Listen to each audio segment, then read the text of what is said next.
네, 10월 7일 NH투자증권 모닝미팅 시작하도록 하겠습니다. 전일 뉴욕 증시는 이틀 연속 상승에 성공을 했습니다. 다우지수는 0.3% 상승한 34,416포인트, S&P 500은 0.41% 상승한 4,363포인트, 나스닥 지수는 0.47% 상승한 14,501포인트를 기록을 했습니다. 미국 시장은 장 초반에 미국 내 휘발유 가격이 7년 만에 최고치를 기록했다는 소식에 투자 심리가 악화되면서 마이너스였지만 미 연방정부 재정적자 한도 증액에 공화당이 협조한다는 소식에 상승 반전에 성공을 했습니다. 금일 저희 NH투자증권은 인덱스 자료가 두 개가 있습니다. 일단 첫 번째는 주식 전략에서 ETF 전략 하재석 연구원이 발표하도록 하겠습니다. ETF 전략 말씀드리겠습니다. 지난달 월간 ETF 자료에서도 이 주제에 대해서 언급을 드린 적이 있었는데 최근 들어서 이 일부 원자재, 알루미늄, 니켈이라든지 천연가스 가격이 급등하는 모습이 나타나고 있고 이에 대한 원인 중에 하나로 이 신재생 에너지 전환 정책이 가속화되는 과정에서 나타나는 그린 인플레이션이 그 원인 중에 하나로 꼽을 수가 있을 것 같습니다. 관련해서 이 ETF 쪽에서 투자 아이디어를 제시하고자 자료를 작성을 했습니다.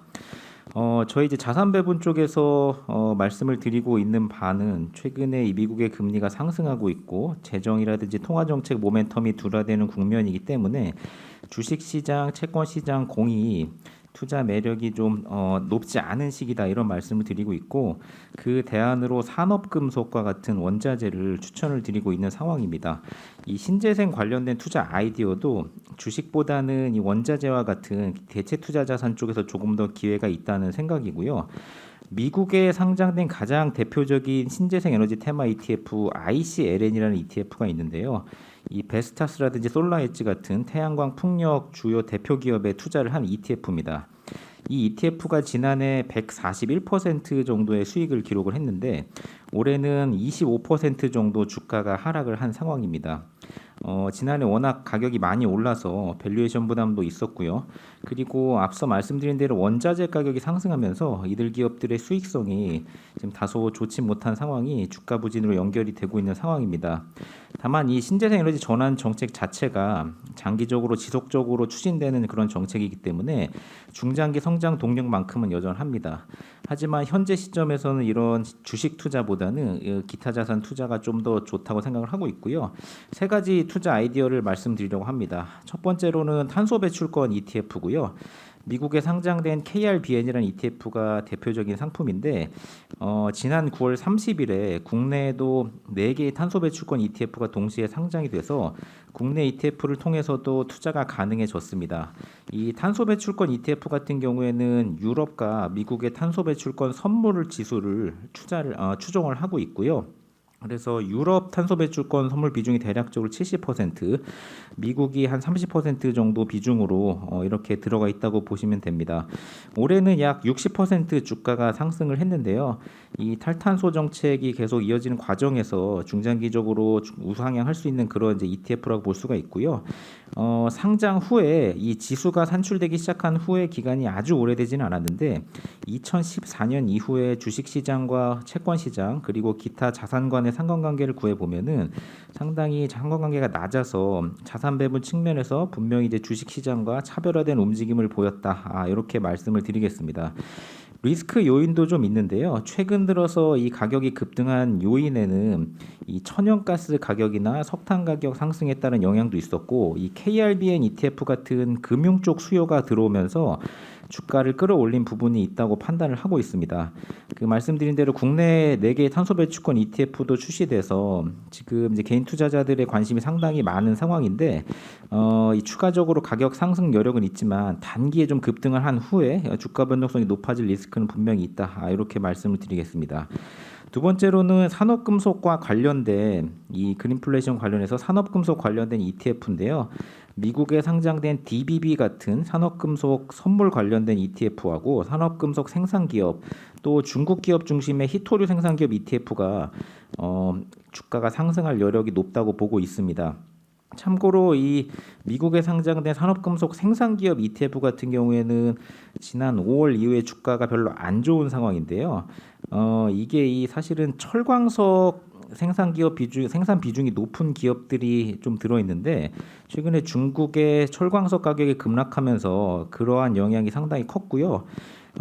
추가적으로 중국 철광석 가격이 하락하지 않는다면 이 해당 산업금속 생산기업 ETF는 반등할 가능성이 높은 시점이다 이렇게 보고 있습니다.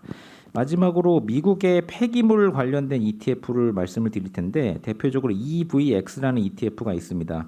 이 ETF는 앞서 두 가지 아이디와 다르게 주식인데요.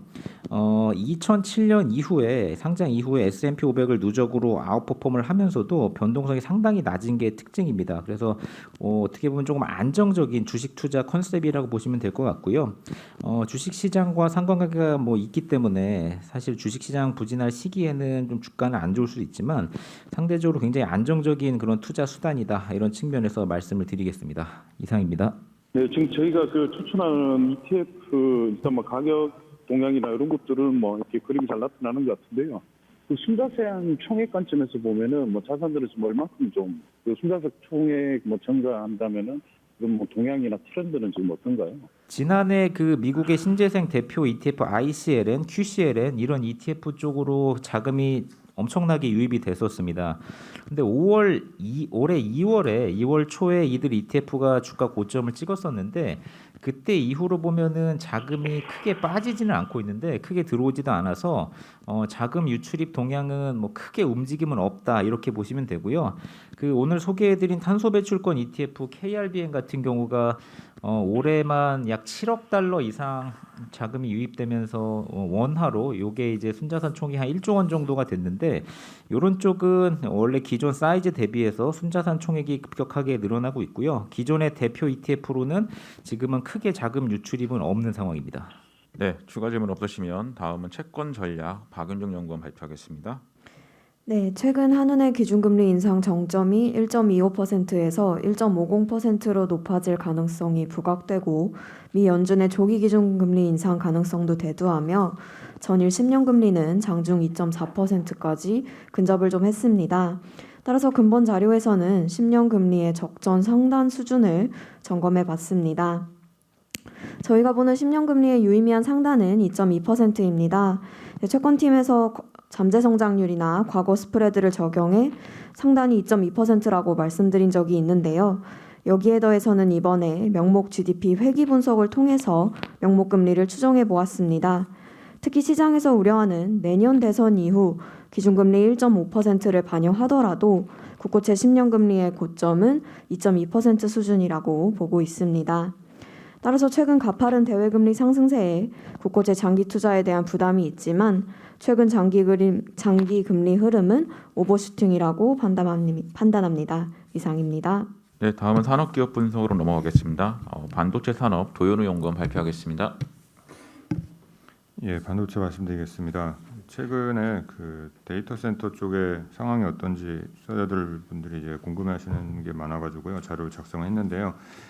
일단 그 가장 중요한 페이스북이라든지 아마존, 그리고 마이크로소프트 이런 글로벌 하이퍼스케일러들의 데이터 센터 투자가 올해 3월 달부터 증가하기 시작했고 1분기, 2분기에 디램 수급에 좋은 영향을 끼쳤었는데 저희가 파악한 거에 의하면 10월 기점으로 좀 많이 둔화되기 시작했습니다. 그 이유가 이 회사들의 그 데이터 센터의 이제 가동률을 측정을 하는데요. 이 가동률의 피크 월 평균 기준이 3월 달에는 한 89% 정도였는데 최근에 이제 81% 수준으로 하락했습니다. 이런 데이터는 이 시장에서 좀 찾아보기 힘든 데이터인데 그 회사들 일일이 이제 조사해서 그 찾아낸 이제 데이터들이거든요.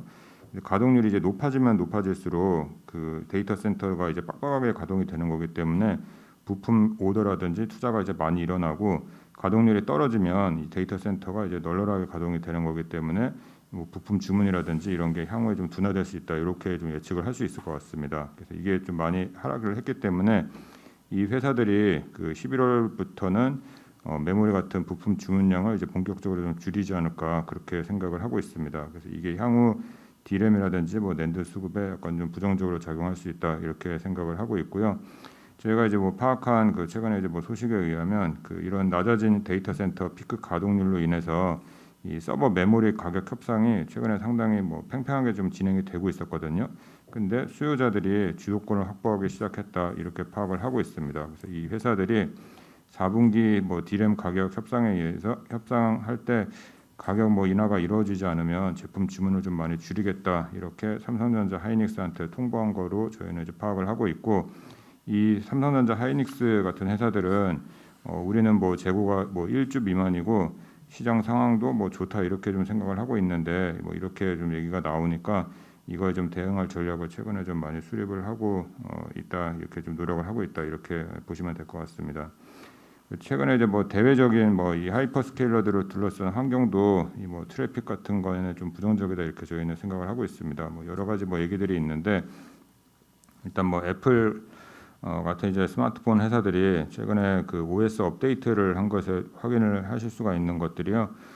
이용자 정보 수집 차단 기능을 좀 많이 강화를 했습니다. 그래서 예전 같은 경우는 우리가 이제 핸드폰을 쓰고 뭐 인터넷을 사용을 하면 우리가 쓰고 있는 이런 데이터를 바탕으로 해서 맞춤 광고가 잘 이루어졌는데, 최근에는 뭐 애플이라든지 뭐 이런 회사들이 이거를 다 차단시키기 시작하면서 맞춤 광고가 잘 안 되고 있고요. 이게 뭐 페이스북이라든지 이런 회사들의 수익성 저하로 이어지고 있고, 이 회사들이 당연히 뭐 수익성이 저하되면 데이터 센터 투자도 뭐 향후에 좀 줄이지 않을까, 최근에 이제 뭐 시장에서 그렇게 좀 생각을 하고 있고요.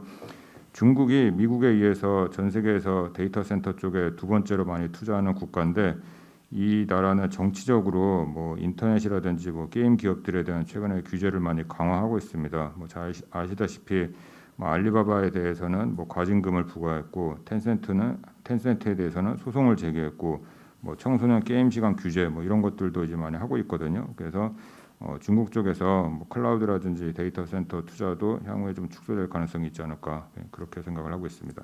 예, 질문 없으시면 철강 금속 산업으로 넘어가겠습니다. 변정환 연구원 발표하겠습니다. 변정환 연구원 접속돼 있나요? 네, 이번 리포트는 경기 상황과 관련해서 이제 철강금속 산업 및 주요 종목에 대한 투자 의견을 점검하기 위해 작성을 했습니다. 우선 철강금속 산업 산업에 대해서는 중국의 공급 감소와 철강 기업들의 호실적을 반영해서 기존의 포지티브 의견을 유지를 합니다.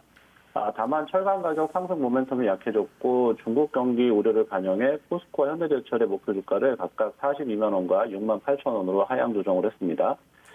그렇지만 여전히 이익 대비 주가 상승력은 커서 투자 의견은 바이를 유지하겠습니다. 철강금속 산업의 키워드는 첫 번째 중국의 철강 감산입니다. 그리고 두 번째는 석탄 가격 급등을 볼 수가 있겠고요. 세 번째는 중국 경제 지표의 둔화, 그리고 끝으로 이제 사상 최대 이익을 말씀드릴 수 있을 것 같습니다. 이 중에서 중국의 감산과 석탄 가격 급등은 기후변화, 그러니까 이제 환경 문제와도 관련이 깊습니다. 먼저 중국의 감산은 리포트 8페이지의 그림 6번을 봐주시면 좋을 것 같은데요. 중국의 일평균 주간 생산량이 5월 상순을 고점으로 해서 감소세가 이어지고 있습니다. 중국 정부의 탄소 배출을 줄이기 위한 감산 조치가 시행 중인데, 이런 노력은 적어도 베이징 동계 올림픽이 열리는 시기까지는 계속될 걸로 예상을 합니다. 이미 7월과 8월에 전년 동월 대비 조강 생산량이 각각 7%, 12% 감소를 했고요. 연말까지 중국의 조강 생산량은 월별로 전년 동월 대비 8%가량 줄어들 걸로 예상을 합니다. 참고로 중국의 조강 생산량은 전 세계에서 약 55%를 차지하고 있기 때문에 그 영향은 매우 큽니다. 이어서 그 9페이지의 그림 9번을 봐주시면 철광석 가격이 급락을 했고 강점탄 가격이 급등한 것을 볼 수가 있습니다. 철광석 가격은 앞서 말씀드린 중국의 감산 때문에 하락을 했고요. 반면에 강점탄, 그러니까 이제 재련용 석탄인데 이 석탄 가격은 수급 불균형으로 급등을 했습니다. 잘 아시다시피 이는 전력난과도 관련이 깊습니다. 이처럼 철광석 가격은 급락했는데 석탄 가격이 급등하면서 감산과 함께 철강 가격을 높은 수준에서 지지하고 있는 상황입니다. 이어서 11페이지 그림 14번에 있는 중국의 월별 명목 소비도 같이 좀 추이를 볼 필요가 있는데요. 보시면 이제 감산과 함께 중국의 명목 소비, 추정된 명목 소비도 줄어드는 것을 볼 수가 있습니다. 중국의 철강 순수출이 최근에 좀 줄어들긴 했지만 중국 내 소비 대비해서 규모가 크지 않고 재고 변화도 크지 않았다는 점에서 철강의 감산과 함께 소비 부문도 일정 부분 위축된 것으로 추정해 볼 수가 있습니다. 이런 현상은 중국의 부동산 규제라든가 헝다그룹 사태, 그리고 최근에 제조업 지표 부진 등을 함께 생각한다면 이해가 좀 될 것 같습니다. 끝으로 그림 13페이지의 그림 21번을 좀 같이 봐주시면 좋을 것 같고요. 저희가 철강 가격 예상을 좀 해봤는데, 철강 가격은 현재 가격 수준에서 하락 가능성을 내재한 상태로 좀 횡보할 걸로 예상을 합니다. 앞서 말씀드린 중국의 감산이라든가 석탄 가격의 급등, 그다음에 경제 지표의 둔화 이런 것들이 같이 좀 동반해서 작용할 걸로 예상을 하고 있고요. 관련해서 포스코와 현대제철의 3분기 실적은 사상 최고치를 기록할 전망입니다. 포스코의 연결 영업이익은 2조 7,950억을 예상을 하는데 2조 2천억을 기록한 전분기보다도 27%가 증가하는 것이고요. 시장 기대치 대비해서는 15% 상회하는 추정치입니다. 이러한 호실적은 제품 가격 상승이 이끌었습니다. 원료 가격 측면에서는 말씀드렸듯이 철광석 가격이 급락했지만 투입까지는 좀 시차가 있고 석탄 가격이 급등하면서 실제 원료 가격의 상승이 좀 있었지만 가격 상승이 더 컸다 이렇게 보시면 될 것 같고요.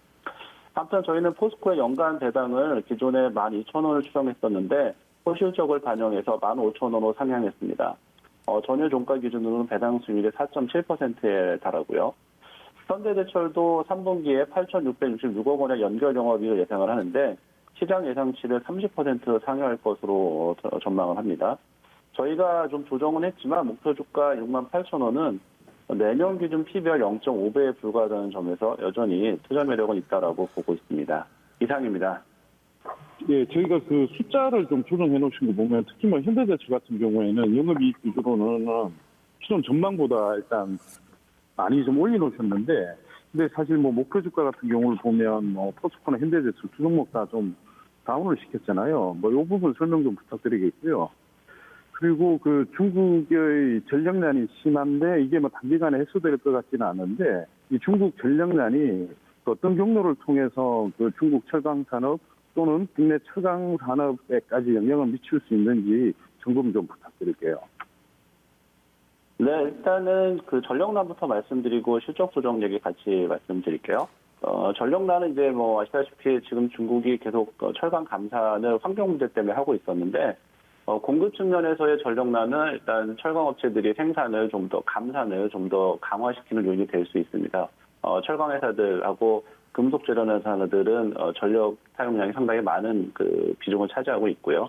그런 면에서 좀 더 감산에 영향을 좀 줄 것 같고, 수요 측면에서는 일단 전방 산업 전체적으로 만약에 이게 전력난 때문에 제조업 전체적으로 영향을 준다고 하면 수요 쪽도 사실은 좀 같이 위축되는 부분도 있습니다. 그래서 아마 저희 쪽에서도 중국의 경제 성장률이 전력난에 따라서 조금 좀 하향 조정될 가능성도 얘기하고 있는 것 같습니다. 그런 면에서는 수요 측면에서 영향을 양쪽 다 주기 때문에 이게 반드시 좋다 나쁘다를 좀 말하기는 어려운데, 저희는 아무래도 이제 공급 쪽도 중요하지만 결국은 철강 경기는 수요 측면이 더 중요하다는 생각을 하고 있어서 그런 영향은 긍정적, 부정적으로 따져봤을 때는 지금은 약간 좀 부정적인 영향이 좀 더 있지 않겠나 생각을 하고 있고요. 국내 국내 철강업체들의 영향은 어떻게 보면 중국이 감산을 좀 더 강화할 거기 때문에 국내 시장에서의 중국 제품과의 경쟁 강도, 또 해외 시장에서 경쟁 강도 이런 것들이 좀 약해질 수 있어서 그런 건 긍정적입니다.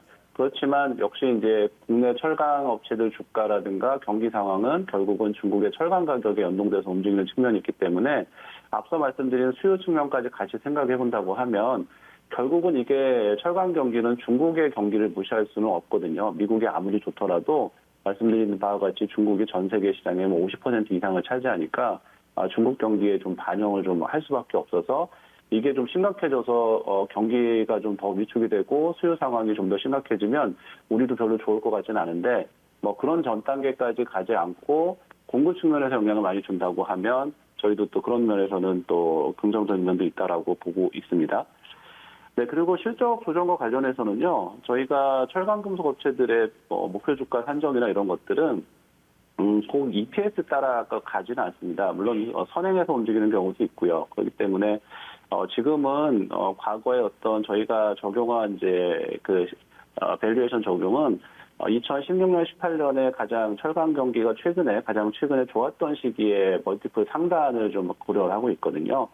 그런 관점에서 지금 당장은 이익이 잘 나와서 전망을 좀 올렸고 내년도 좀 조정을 했는데 아마도 이게 이제 방향성도 중요한 것 같아요. 그래서 그런 부분을 좀 감안해서 조금 목표 주가는 실적 전망과 좀 달리 조정을 했고, 다만 어떤 중국의 감산이나 이런 것들이 뭐 잠깐 하고 끝날 건 아닌 것 같고 환경 이슈가 계속 된다고 하면 그러면 철강업체들의 이익 레벨 자체는 좀 달라질 수 있고 과거와 같이 그렇게 심각한 상태까지 다시 또 악화되거나 이러지는 않을 거기 때문에 그런 부분들은 좀 달라진 부분이라고 생각을 하고 있습니다. 예, 다음은 유틸리티 신재생에너지 이미진 연구원 발표하겠습니다. 예, 탄소 중립이 계속 각 국가별로 이제 진행이 되고 있는 상태입니다. 근데 최근에 이제 원자재 가격 상승도 있었고, 그다음에 이상 기온으로 전력 수급에 대한 우려는 커지고 있습니다. 금융 규제 역시 강화되면서 전통적인 화석 연료에 대한 신규 투자가 어려운 상황입니다. 그런데 전 세계적으로 화석 연료 발전 비중은 60%를 상회하면서 동절기와 하절기 때 전력 수급 관련된 논란은 계속될 걸로 보고 있습니다. 저희는 이런 변화 속에서 이게 급격하게 변화가 이루어지기 좀 어렵다라고 보고 있어서 기존에 이제 화석 연료 같은 경우에는 이산화탄소 포집, 저장 활용할 수 있는 CCUS 기술이 확대된다면 오히려 다시 가동할 수 있는 기회를 얻게 될 거다라고 보고 있고요. 두 번째로 가스 발전 같은 경우에도 수소와의 혼소를 통해서 온실가스 배출량을 감소할 수 있기 때문에 이런 부분도 계속 기회 요인으로 봐야 된다라고 보고 있습니다. 이제 신재생 에너지 같은 경우에도 이제 15메가 이상의 초대형 터빈과 이제 부유식 하부 구조물이 등장하면서 이제 결국은 원자력 발전과의 경쟁도 가능할 걸로 보고 있습니다. 그래서 관련된 대응을 하고 있는 회사들, 가스공사, SK가스, 현대건설, 코론글로벌 같은 회사들을 중심으로 해서 이 보고서에서 좀 말씀을 드리려고 합니다. 일단은 지금 전 세계 화석연료 발전 비중 같은 경우에는 1990년대에 계속 상승을 하다가 2000년대 중후반부터 이제 하락하기 시작했고요. 2020년에는 60%까지 하락을 했습니다. 근데 세부적으로 이제 따지고 보면은 OECD와 넌 OECD의 차이는 사실 좀 큰 상황이고요. OECD 같은 경우에는 가파르게 감소를 하면서 과거 수준보다 이제 떨어지는 수준을 기록하고 있지만 넌 OECD 같은 경우에는 여전히 화석연료 비중이 높은 상황입니다. 그러면은 석탄 발전 단가는 이제 어떻게 될 것이냐에 대한 부분이 이제 고민해봐야 되는 문제라고 보고 있는데요. 이미 유연탄 가격 상승이나 이런 부분들을 제외하더라도 탄소 배출권 구입 비용, 그다음에 REC 관련된 구입 비용만으로도 기존에 있던 석탄 발전 단가의 2배 정도 상승할 수밖에 없는 상황이라고 보고 있습니다. 금융시장에서도 이제 투자 성향이나 어떤 투자 방향성을 이제 좀 보면은 2001년부터 2010년까지 그리고 2011년부터 2020년까지의 대출 금리나 대출 규모나 이제 대출 금리 스프레드를 살펴보면 저희가 이제 예상하는 대로 화석연료 같은 경우에는 투자가 계속 줄고 요구 수익률도 높아지고 있습니다. 반면에 신재생 에너지는 투자가 확대되고 요구 수익률은 낮아지고 있는 상황입니다. 좀 중요한 차트라 좀 페이지를 말씀드리면서 좀 보실 필요가 있는 것 같은데요. 일단 29페이지 그림 42번이랑 43번을 보시면요. 허들레이트라고 하는 게 있습니다. 뭐냐면 투자자가 프로젝트에 요구하는 최소한의 수익률을 의미를 하고요. 그러니까 어느 정도 이 정도의 수익률이면 내가 이 자산에 투자를 하겠다라는 거를 이제 옥스포드에서 조사한 내용이 있는데 2010년대 중반 같은 경우에 투자자들이 요구하는 허들레이트 같은 경우에 이제 석탄 광산, 실 오일 같은 경우에 15% 각각 15%대, 10%대 정도로 사실 그 당시에도 높은 수준이었지만 그렇게 생각만큼 높지는 않았습니다. 근데 최근에 요구하는 허들레이트를 이제 살펴보니까 석탄 광산 같은 경우는 40%대, 그다음에 셰일 오일 같은 경우에도 15%대로 올라오면서 오히려 풍력 같은 경우에 10%대 계속 좀 언더하는 상황인데 이런 전통적인 화석연료에 대한 투자들은 계속 늘어나고 있다. 그렇기 때문에 결과적으로 화석연료의 사용은 이제 줄어들지 않을까라고 보고 있습니다. 그런 측면에서 이제 저희가 이제 CCUS라는 부분과 수소 혼소를 좀 주목해야 된다라고 보고 있고요. 이제 좌초자산이라고 생각했던 석탄 발전이나 가스 발전은 CCUS를 통해서 오히려 새로운 기회를 좀 얻을 거로 보고 있습니다. 38페이지에 이제 케이스를 좀 보실 필요가 있는데요. 페트로노바라고 하는 미국에 있는 화석 연료에 CCUS를 붙인 프로젝트입니다. 페트로노바 같은 경우는 240메가 이제 석탄 발전이고요. 석탄 발전 연간 발생하는 이산화탄소 140만 톤을 포집하는 설비입니다.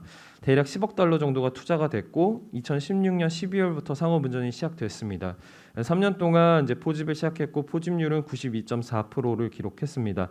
그렇게 포집된 이산화탄소 같은 경우에는 이제 유전에 주입을 하면서 활용을 했습니다. 근데 지금 2020년 5월에 가동이 중단됐는데 뭐 그 이유는 사실 이 프로젝트가 정상적으로 진행이 됐었는데 그 이제 코로나 사태 이후에 유가가 급락하면서 그거에 대한 영향이 좀 컸다. 그래서 결국 이 CCUS를 이용할 때 그 유전에 주입하는 경우 같은 경우에는 유가가 좀 중요한 요인으로 작용했다라고 볼 수 있을 것 같습니다. 근데 사실 조금 더 일반적인 경제성을 비교할 수 있는 지표가 있는데요.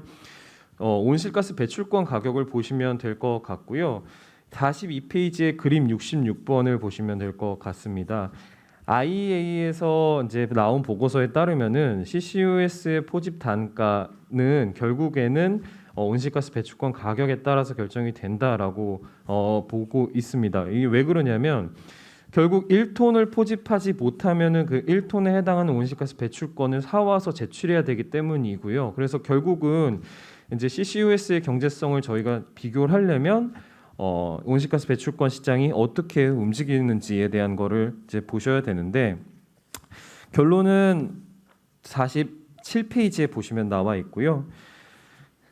지금 전환 부분이라고 하는, 그러니까 특히 발전 부분이죠. 발전 부분의 온실가스 배출량은 계속적으로 좀 늘어날 수밖에 없는 상태고요. 그거에 따른 이제 온실가스를 구입해야 되는 비중 역시도 계속 늘어날 수밖에 없습니다. 그렇기 때문에 온실가스 배출권 가격은 계속 좀 상승할 수밖에 없는 상태다라고 볼 수 있을 것 같고요. 48페이지의 결론은 2030년 정도가 됐을 때는 톤당 포집 단가가 30불 이하로 떨어지게 되면서 온실가스 배출권의 이제 가격에 근접하면서 CCUS는 경제성을 확보할 걸로 보고 있습니다. 근데 이 시점은 사실 조금 더 빨라질 수가 있습니다. 왜냐하면 지금 현재 CCUS 포집 단가는 대략 석탄 발전 같은 경우는 50에서 60불 정도 되는데 온실가스 배출권 가격이 유럽 같은 경우에는 60유로 이상, 그다음에 한국 같은 경우에도 3만 원 이상에서 설정이 되면서 이제 이런 부분들이 결국은 CCUS 설치하는 게 조금 더 경제적이다라는 판단들로 좀 이어질 가능성이 높기 때문에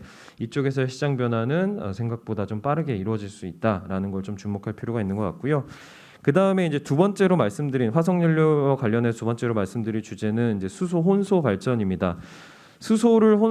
가스 발전에 수소로 혼소할 경우에 수소 비중에 따라서 온실가스 배출량이 좀 달라지게 됩니다. 예를 들면 100메가와트 가스터빈 기준으로 수소 비중이 35%가 될 경우엔 온실가스 배출량이 14% 정도 감소를 하고요. 그다음에 70% 정도 될 경우엔 온실가스 배출량이 37% 감소할 수 있습니다. 이게 왜 중요하냐면 기존의 가스 발전 인프라를 재활용할 수 있다는 것, 그다음에 석탄 발전을 가스 발전으로 대체하면서 관련된 설비를 같이 부착할 수 있다라는 건데요. 네, 51페이지에 보시면요. 가스 터빈 기업들은 이제 수소 터빈 개발이 좀 본격화되고 있습니다. 그래서 GE 같은 경우에는 이미 50% 정도 혼소가 가능한 터빈 개발을 진행을 하고 있는 상태이기 때문에 이러한 시장에서의 변화들이 나타나고 있는데 52페이지에 보시면요. 한국 같은 경우에는 이미 관련된 관련된 프로젝트가 시작됐습니다. 그래서 남부 발전이 지난 9월 30일 날 신세종 빗드림 열병합 발전소 630메가짜리에 GE와 대우건설, 지역난방공사 등과 함께 컨소시엄을 해서 이제 수소 혼소 발전 사업을 좀 확대해 나갈 계획입니다. 그래서 이제 결국은 아까 말씀드렸던 것처럼 온실가스 배출권 가격이 이 가스 발전이든 화석연료 발전의 어떤 변화를 조금 가속시킬 가능성이 높은데 56페이지에 보시면 이제 온실가스 배출 기간은 1차, 2차, 3차, 4차로 해서 2017년부터 2030년까지 진행이 되고 있습니다. 이제 4차 계획 기간 같은 경우에는 2026년부터 2030년까지 진행이 될 거고 온실가스 배출권을 정부에서 공짜로 나누어주는 무상할당 비율이 점점 줄어듭니다. 그래서 예를 들면 무상할당 비율이 지금 현재는 90% 정도 되는데 이게 70% 이하로 떨어질 경우에는 가중되는 부담이 점점 커질 수밖에 없다라고 보고 있고 이 유상할당 비중에 따라서 이 온실가스 배출권 가격의 급등 여부는 좀 결정될 수 있기 때문에 이 시장에서의 변화들 저희가 계속 좀 주목하면서 볼 필요가 있다라고 좀 말씀을 드리려고 하고요. 그다음에 다음 주제는 이제 풍력 발전입니다. 뭐 좀 풍력 쪽을 좀 빠르게 말씀드리면 76페이지에 보시면 일단 우리나라 발전 이 풍력 발전에 좀 적합하지 않다라는 이야기들이 있는데 뭐 결론은 제가 이제 계산해 본 결과에 따르면 그래도 이용률 40%대는 충분히 가능하고 조금 더 높은 고도에서 바람이 불 경우에는 해상 풍력 발전은 충분히 가능성이 있다라고 보고 있습니다. 그런 점들을 감안했을 때 79페이지에 보시면 뭐 1, 2년 내에 석탄 발전과 해상 풍력의 발전 단가는 동일해지거나 혹은 국내 해상 풍력 발전의 발전 단가가 더 싸질 수 있다라는 것들을 좀 볼 수가 있을 것 같고요. 86페이지에 보시면 해상 풍력 같은 경우에는 유틸리티 기업들이 주로 이제 계속 진행을 하고 있습니다. 유럽 같은 경우에는 그런데 왜 그런가 이제 좀 요약해서 살펴보면 첫 번째는 이제 얼리 스테이지, 그러니까 디벨롭 단계에서 진행되는 기간이 최소 5년이고요. 그 다음에 그 당시에 투자되는 비용이 1기가와트 기준으로 2천억이 넘습니다.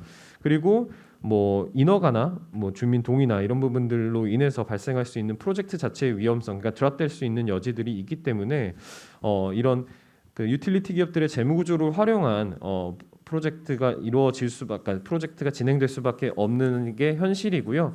실제로 94페이지에 보시면 덴마크의 올스테드 같은 회사 같은 경우에는 본인들이 이제 회사채 발행을 대규모로 좀 진행을 하면서 동시에 그린본드 발행과 함께 1000년짜리 영구채 하이브리드 채권도 발행을 했습니다. 근데 이게 다 정상 소화되고 있고 뭐 지속적으로 발행을 하고 있는 중입니다. 그래서 한전 같은 경우에도 최근 한 2년 동안 2번의 그린본드 발행을 했는데 금리가 0.5%대입니다. 그래서 이런 금리상에서의 우위도 점할 수 있다라는 게 유틸리티 기업들의 강점이다라고 보시면 될 것 같고요.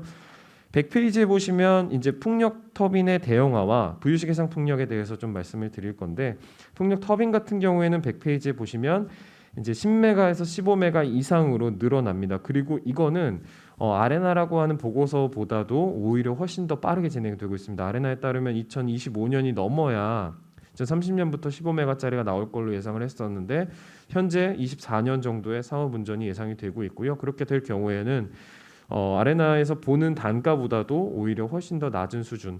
저희가 추정컨대 2030년에 44원 그러면은 원자력 발전보다 싸거든요. 그래서 이게 대형화를 통해서 진행이 되고 결국 금리가 인상되는 것들도 충분히 만회될 수 있다라고 보고 있습니다. 마지막으로 그 좀 더 부유식 해상 축약해서 압축해서 네. 포인트만 좀 말씀해 주세요. 네, 부유식 해상 풍력 같은 경우에는 114페이지에 보시면 수심 60m 이상의 이제 심해에서 활용할 수 있는데 현재 부유식 해상 풍력의 잠재력은 전체 시장의 80%가 넘습니다. 그러니까 아직 다 전혀 개발이 안 돼 있는 상태거든요. 그래서 고정식 해상 풍력이 어려운 수심이 깊은 국가들 중심으로 좀 진행이 될 거고요. 120페이지에 에퀴노어라고 하는 노르웨이 기업이 있습니다. 여기는 오일앤가스 중심으로 이제 성장을 한 회사인데 이 오일앤가스가 아무래도 해양 구조물이 많다 보니까 부유식 해상 풍력으로의 전환을 굉장히 좀 빠르게 진행을 하고 있고 우리나라 울산 부유식 해상 울산 앞바다에 5기가 정도의 프로젝트를 에퀴노어, 뭐 석유공사, 그다음에 CIP, GIG 같은 글로벌 투자자들까지도 관련된 사업들을 진행을 하고 있는 상태이기 때문에 이쪽 시장에서의 변화도 저희가 계속적으로 좀 주목할 필요가 있습니다. CCUS에서 관련 기업들을 하나 그다음에 해상풍력에서 하나씩만 말씀을 드리면 CCUS에서는 이제 가스공사를 좀 보셔야 될 것 같고요.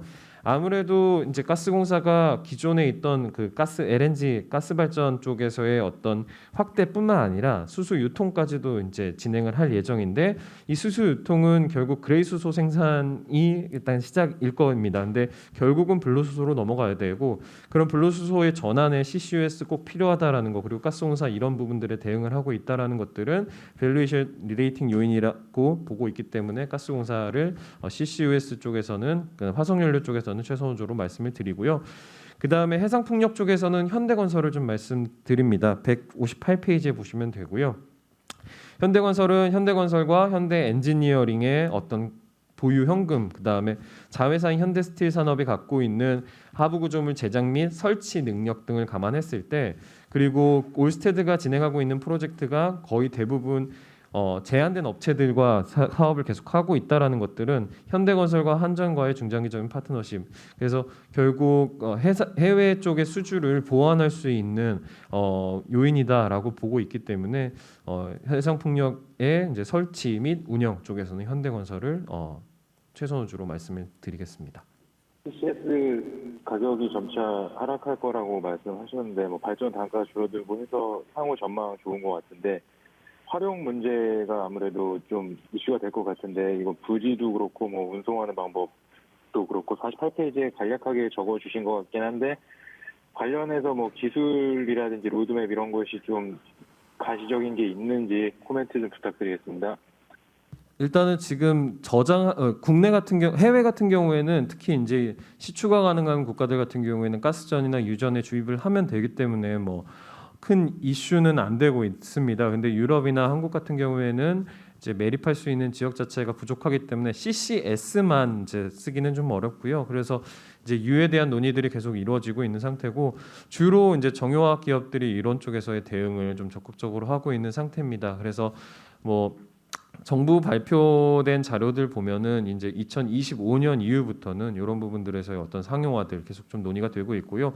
참고로 올해 이제 대선파워나 SGC 에너지 쪽에서의 CCUS 쪽 프로젝트들이 좀 언급이 되고 언론 보도 통해서 언급이 되고 있는데, 뭐 이런 기업들 같은 경우에는 이제 뭐 탄산수라던가 반도체 공정이라던가 아니면 드라이 아이스라던가, 그러니까 사실 좀 수요처가 적긴 하지만 이런 쪽에서의 판매를 계속 검토를 하고 있는 걸로 알고 있습니다.